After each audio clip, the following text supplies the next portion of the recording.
So we're about to discuss here what is an ongoing research and development project at Autodie. It's actually a project that began going on almost 7 years ago, and it began, quite frankly, the hard way. It began with a production job for a customer where we were asked to form some rails out of something at that time that was just hitting the market called advanced high-strength steel.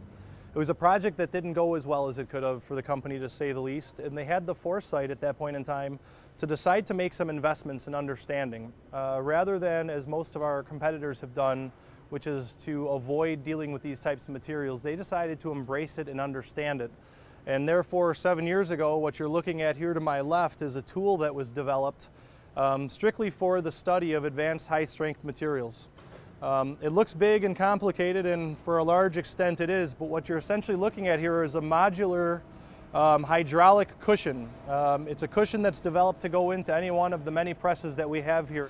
And the intention is for us to learn how to form parts from advanced high-strength materials. If you're to break the tool down, it really consists of a separate hydraulic unit that allows us to control the pressure underneath every pin of the die. Incorporated into this system is actually a series of load sensors that connect to computers here, allowing us to watch material flow and material failure through the stroke of the press. Sitting on top of this cushion here now is a modular die shoe. It's a pretty neat concept where basically you have an upper and a lower shoe that can be interchanged with any one of a number of different product geometries. Sitting in here right now is actually a door ring. We'll see that part in a minute. But essentially what this allows us to do is to run research and development experiments on a number of different products that are typically ran by our customers in their production facilities, all running one common die shoe. In addition to the research and development benefits, we've actually seen this as very handy as it relates to rapid prototyping of customers who are looking at steel construction eventually. Now what you see here behind me are the modular components. These are the dies that were developed exclusively for research and development. As we move over and see the parts themselves, you'll come to find that we have here a B pillar, which is what you see in these here. You see an A pillar, and inside of the die behind me, obviously, is the door ring.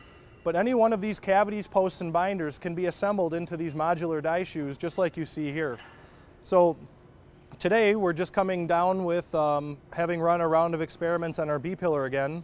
And by tomorrow, we can replace that with the draw post of any of these other product geometries here, be back in the press. Again, very handy for a customer who ultimately assembles dies in this manner.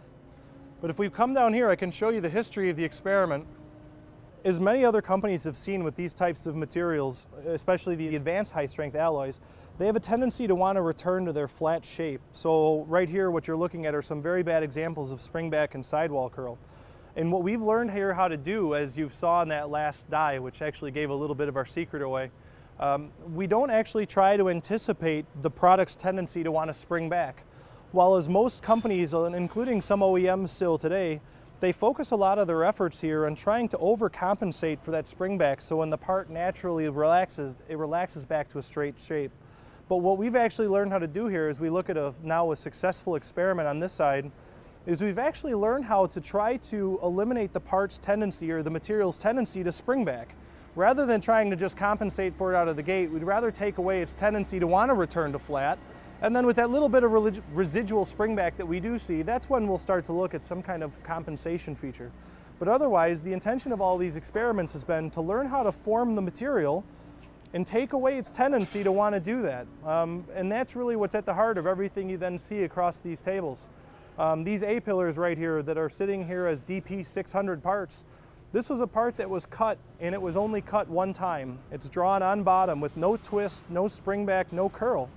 And what's interesting is here you see DP 600 parts, but what we can't put on film are those same parts that are made out of trip and actually lip material, which is actually an experimental alloy that only comes from one foundry in Germany today.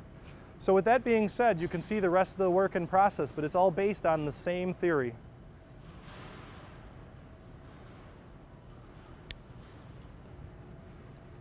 As we move over to this last piece, we had already seen that we were able to make a cowl side. We're able to see that we were able to make a rail. We had already demonstrated an A pillar, and we had also demonstrated a B pillar. So we really felt there was nothing left to do but to try to put them all together into this body side inner door ring. What you're looking at here is a tailor welded blank, simply because the material doesn't exist in this size yet, of Trip 700, where this entire part was formed one stroke on bottom without any need to recut or any need to restrike. So that really kind of culminates the experimentation to prove that I believe capabilities at Autodie for advanced high-strength steel are second to none in the industry right now.